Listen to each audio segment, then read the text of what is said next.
It's 1976. Viking 1, the first unmanned probe to Mars, is about to touch down.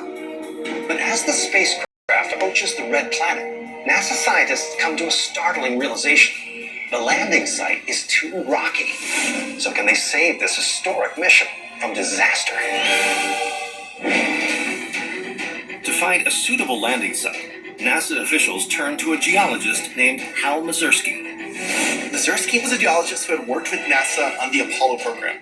So when they needed help, he's the guy they called. Mazursky pores over images of the red planet. He and his team were literally blowing up giant photographs of the surface of Mars and scouring them with magnifying glass, trying to see tiny details. Mazursky studies the original riverbed landing site and follows its path to what looks like an old river delta. He reasons that if there had been water on Mars, it would have washed silty sediments downstream. If he's right, then that delta would be soft and flat enough for the Viking 1 to touch down. Mazursky was convinced it was the perfect spot for a postcard landing. NASA operators transmit the coordinates to the craft and initiate its descent. Once the lander started descending to the surface, there was no turning back.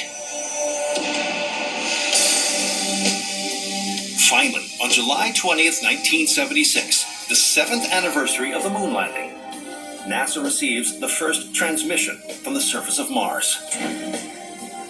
The Viking has landed. The Viking mission was an astounding success. And all of these rocket scientists and engineers are just cheering and screaming. It is a big deal and an exciting day.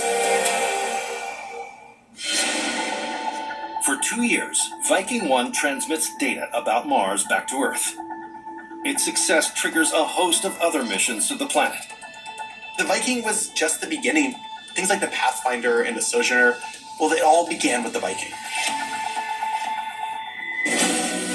Today, this test model of the Viking 1 lander is on display at the Museum of Flight in Seattle, Washington. It recalls the historic that probed the secrets of our solar system.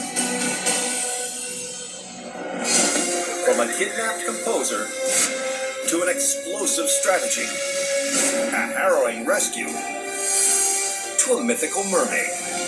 I'm Don Wildman, and these are the mysteries at the museum.